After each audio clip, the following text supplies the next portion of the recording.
Welcome to the Deep Dive, where we connect knowledge in surprising ways. Today, we're setting off on a pretty extraordinary path. We really are. We're going to touch on something that, well, it connects the everyday power you have in your own thoughts with a really unexpected, maybe even profound vision of what might happen after life itself. So today's deep dive is going to unpack how your thoughts, the stuff going on in your head, might not just be background noise. Right. The idea here is they could be actually causative, like shaping your reality, your present, your future, actively doing it. Building it almost. Exactly. And then we're going to shift gears a bit to an equally compelling vision. It's about one person's departure from this life. It's a specific individual, yeah. And the nature of their experience after, including this really strange concept called the cubism of our reality. Which sounds intriguing, doesn't it? It really does. So our mission today is basically to dig into this material and pull out some insights about just how powerful your internal world might be. And the source material for this is, well, it's unusual. It comes from a YouTube video transcript. Right. The speakers share some very personal philosophies, but also what they describe as a channeled experience. It's quite a mix. A unique blend, definitely. Okay, so let's dive right into that first big idea from the source. Michael Jasperza. Which translates roughly to thought is causative. Thought is causative. And this isn't just like wishful thinking, is it? The source is saying our reality fundamentally gets shaped by how we think. Precisely. And not just thinking as internal chatter, but as an active force, something that actually does something. Okay, explain that causative part a bit more. What does that really mean here? Well, it means thought isn't just, reflecting what's already there. It's potentially initiating things, bringing events or circumstances into being. Like a blueprint. Exactly like a blueprint, an energetic blueprint, the source suggests. And these blueprints are actively kind of informing and maybe even constructing the physical world around you. Huh? That really turns the usual idea on its head, doesn't it? We usually think thoughts just react to stuff. Right. This flips it. It says thoughts are architects, not just commentators. And that's why it matters, you see.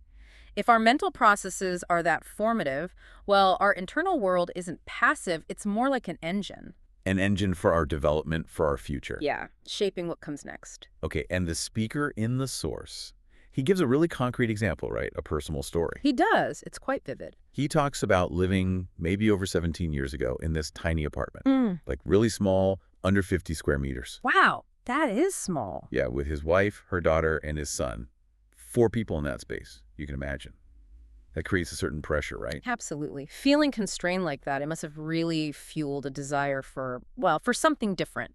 It sets the scene perfectly for what he describes. So he remembers this specific moment, driving with his wife really early one morning, and he just starts talking about this dream he has. But it's more than a dream, it's like he's programming it. He verbalized it very clearly. Yeah. He says, I want to live in a tenement house, specifically first floor. Huge rooms. He wanted a large table in each room. Each room, okay. And here's the real kicker, the really specific bit. Yeah. He wanted the only balcony in the whole building, attached right to their apartment. See, that's what the source emphasizes, the incredible precision, the clarity. Wow. It wasn't just, I want a bigger place. It was this detailed, specific mental program. And it clearly had strong emotion behind it. That focused intent, according to the source, that's the key to making thought causative. Okay, so he puts this very specific program out there. And then what happens? Well, the story goes. Things move fast. He says just weeks later, he's getting out of his car. And this estate agent, someone he sort of knew by sight, just walks up to him. Out of the blue. Pretty much. And she asks if he'd be interested in a big apartment in a tenement house. But she warns him it's completely run down. Needs a total gut renovation. Okay, so the details are starting to line up, but with a catch. Exactly. But here's where the speaker really pushes back against just calling it luck or coincidence. Right. He explicitly says, thought leads. Thought is a program. He doesn't buy coincidence at all. So what's his explanation? How does he connect the dots? He suggests something deeper was going on. He thinks his very specific desire, his program, actually connected somehow with the desire of the person living in that tenement apartment. A previous tenant. What they want. Apparently she was struggling, couldn't afford the upkeep, it was cold, and she was dreaming of, get this, a small, warm apartment in a block. The complete opposite. Wow, so like complementary dreams. Exactly. He calls it connecting spins, like an energetic resonance. These two powerful, specific, but opposite intentions sort of found each other. And the estate agent was just the facilitator. Just the mechanism that brought the two aligned programs together. Not chance, you see, but two mental blueprints fitting together. The connecting spins brought the puzzle pieces together. That's a really different way to think about how things happen. Synchronized intent, not coincidence. But okay, that's when the thought is clear and strong. What about when it's not? Or worse, when it's negative? The speaker warns about that too, right? He does. He talks about what he calls half-hearted desires. Like, I'd like that promotion, but I know I won't get it. That kind of thing. Precisely. I'd like to, but Yeah. that internal contradiction, that self-imposed limit, he says it effectively just, like, cuts off the path to the goal. You're basically sending mixed signals. You cancel yourself out. You do. And then there's a more serious warning he gives. It's about fear. Fear of illness. Yeah, he claims that if you constantly deeply fear getting sick, your mind, your subconscious, might actually prompt your body or brain to create an illness, Why? to give the fear a reason to exist. The mind, in this view, kind of seeks consistency. It wants to justify its own states. That's unsettling. It really is. And it definitely raises a big question, doesn't it, about just how deep that mind-body connection goes and the sheer power of our sustained internal states, good or bad. Okay, so if negative or half-hearted thoughts are pitfalls, how do we actively program our future positively? What's the advice? The source is very clear on this.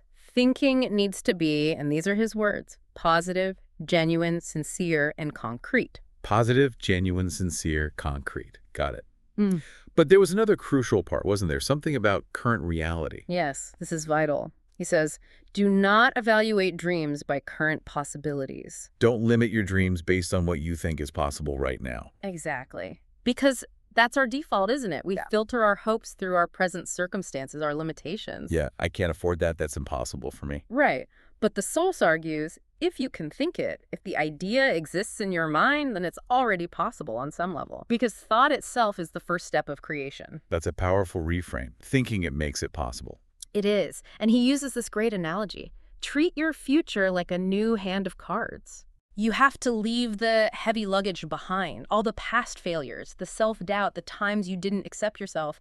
You don't carry that into the next hand. You start fresh. Completely fresh. He even compares it to moving into a new apartment. You wouldn't keep the old peeling negative paint on the walls, right? You repaint, refresh it. Exactly. You create a fresh start for your future, unburdened by the old flaws, the old paint. You make the walls clean for the new reality you want to manifest. That makes a lot of sense. So the call to action for you listening is basically think like a child again. In a way, yes. With that purity, simplicity. Idealistic, brave aspirations, not weighed down by all the baggage, the cynicism, the disbelief we accumulate. Let go of the past. Think pure, think specific. That's the essence of it. Okay, so we've talked about shaping your future in this life through thought, but the source material you shared, it goes somewhere. Well, somewhere else entirely, doesn't it? It really does. This is where it gets, as you said, really interesting and maybe more challenging for some. We're shifting now to a specific vision the speaker shared. It concerned the late Tomasz Beksiński. A well-known Polish painter and photographer known for his often dystopian surrealism. Right. And this vision is presented as a very personal, very unconventional glimpse into the afterlife. And the speaker adds weight to this by mentioning their claim of 40 years of practice in obcowanie duszami. Which means dealing with souls or communing with souls. Yeah. So they're presenting this from a place of long experience, apparently. Yes, it's framed as a channeled vision, a subjective experience they're relaying, not necessarily literal fact for everyone, but presented as an illustration of these same principles we've been discussing. The principles of thought shaping reality, but applied beyond. Exactly, in a different state of being. So tell us about the vision. What were the initial sensations described for Beksiński's departure? According to the vision, the initial phase was difficult, described as being tormented by black horses, a feeling of darkness, and experiencing pain and regret. That sounds quite intense, troubling even. Yes.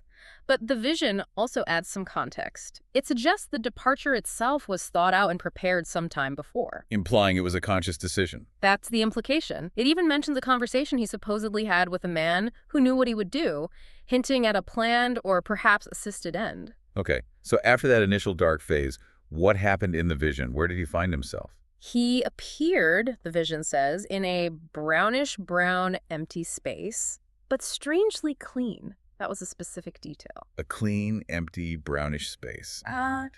Very. And off to the side, there was a distinct concentration of light. And the feeling was one of pure self-presence, just being aware of himself. And there was something about communication, wasn't there? Questions. Yes, this is fascinating. He experienced questions in his head, but they weren't heard like words. They were experienced. Experienced how? Described as sincere and simple, almost like a direct knowing rather than auditory input, a very different kind of interaction. Wow. Okay. And music played a huge role, right? Beksiński was famously passionate about music. Absolutely central. The vision states he left with his music, the music he knew, loved, listened to constantly. And what happened with that music? It didn't just stay as sound, it materialized. It started forming figures, becoming a strange materialized reality in the sense of energy. So his internal state, his passion, literally shaped his surroundings. That's the core idea here, and it leads to this paradox the vision describes. The space was initially empty. The brownish-brown space. Yes, but it was only seemingly empty, the vision suggests, because he believed in nothing. His own internal state, his potential nihilism or lack of belief in an afterlife perhaps, initially created that void. But it didn't stay empty. No. As he began to understand that he is, as his own sense of self-presence solidified, the space started to fill with diversity. So it connects right back to thought is causative. His evolving consciousness, his belief in his own being, started to populate his reality. Precisely. Even in that state, his internal landscape was apparently the primary architect of his experience. What he believed or didn't believe manifested around him. Okay, that's profound. And this brings us to maybe the most cryptic phrase in the whole thing, the cubism of our reality. Yes, cubism. Now, cubism in art, like Picasso, right? Yeah. It breaks things down, shows them from multiple viewpoints at once. Geometric shapes, multidimensional. Exactly. It shatters the single viewpoint perspective. Yeah. And the source uses this artistic concept, applying it to the nature of reality in that post-life space described in the vision. How so? The idea seems to be that things we experience or remember in life in a linear, sort of flattened way. Like a single story, a single memory trace. Become multidimensional there. It's as if you could perceive the full truth of something, an event, a person, a feeling all at once. All facets, all perspectives, simultaneously available. Instead of just our limited one-angle view. Precisely. What's fascinating here is how it suggests a fundamental shift in perception, where complexity isn't sequential but simultaneous, a complete rendering of reality, not just our slice of it. It really challenges how we think about time, memory, experience itself.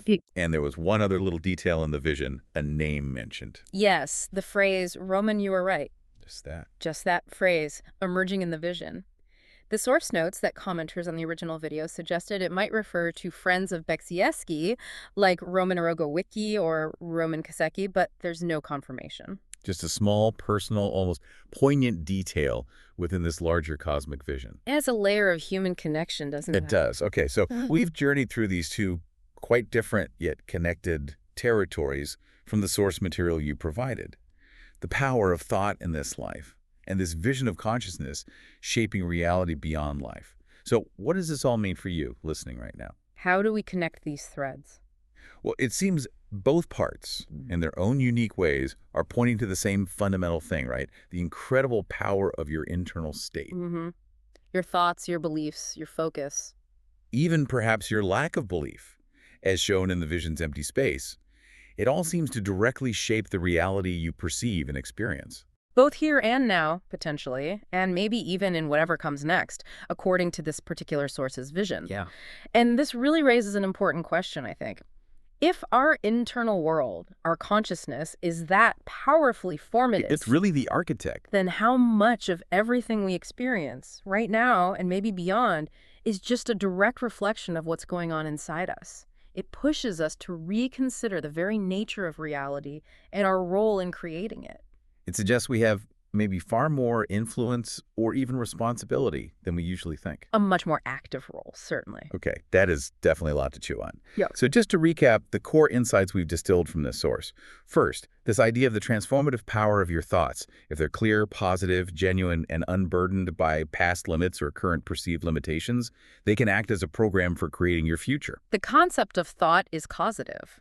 Exactly. And second, this really astonishing possibility presented in the Beksiński vision, that even a consciousness after death might continue to shape its own reality through its internal states, its beliefs, its focus, like the music materializing or the empty space filling up. It suggests the creative power of consciousness might be fundamental, persisting across different states of being. Which leaves us with a pretty profound final thought to consider, doesn't it? I think so.